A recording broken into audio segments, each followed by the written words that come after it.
Hello, it's Captain Jim from the Monopoly Project. We're on Bella Vista Lakes here. We're on the Monopoly Project yacht. Every successful real estate agent has a yacht. And this is the Monopoly Project one. Unfortunately, it's the Bikini Girls' day off, so you just have me. And so we're headed out to sea. It is hot. We're in Phoenix. We're not in Huntington Beach. We're going through a historic hot spell. And so it's going to be 115. It was 118 a couple days ago. So anyway, so it's hot. We got 5 books to review for you today. They're all sort of short because I either skimmed through them or a couple of them I just stopped reading because I wasn't that interested. But the 5 books are a book on Ireland by Paul Johnson, noted historian who just passed away, I think, a few months ago. The Shores of Tripoli, which is a U.S. naval fiction novel, the first one in the series. A book called Stand, which is by a local pastor here on social issues and Christianity. A book on commercial real estate investing for dummies by 2 Peters, Peter Conti and Peter Harris.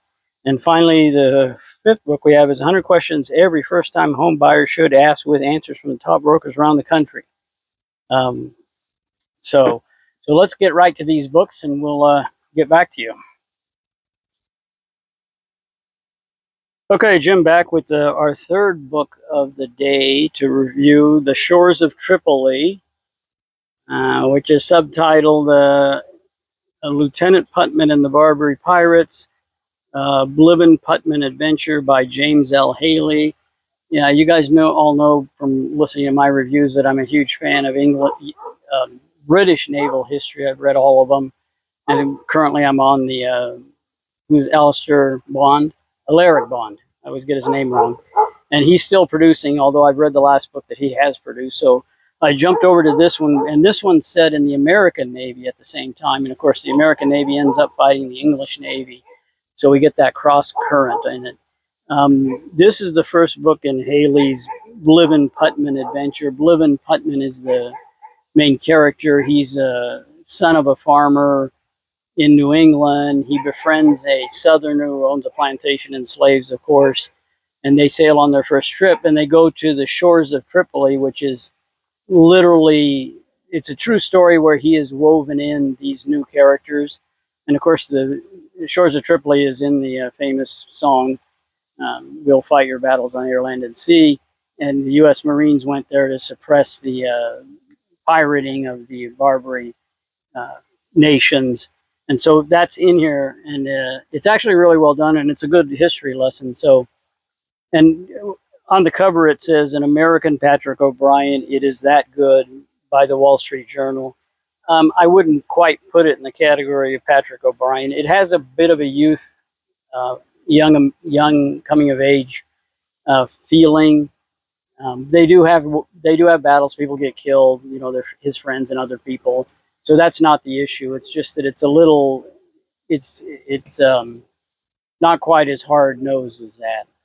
But like I said, it's very good history. He weaves them in. He weaves his characters in very effectively among the real people. And I found out a lot of history of the Barbary War and the pirates and that just from reading this book. And I did go look it up to make sure that it was factually accurate. And it was. There was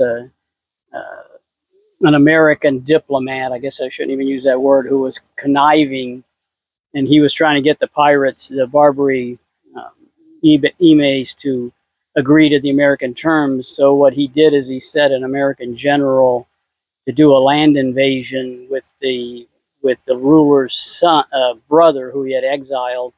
And so, of course, the general, who put up $25,000 in his own gold, and the brother thought that they were going to take over the country and be rulers. And of course, it was all a big plot by this American devious diplomat to force the ruler to come to terms, which he does.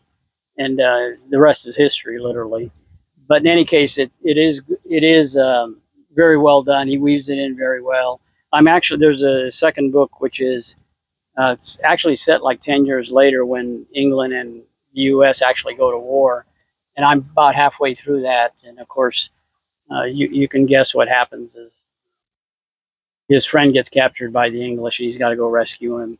And there's also there's quite a bit of, quote, romance in this. He he finds a girl, and they have an affair as they did in the 1800s, and then she ends up marrying his best friend, but he doesn't know about it. And so there's all sorts of little plot lines like that.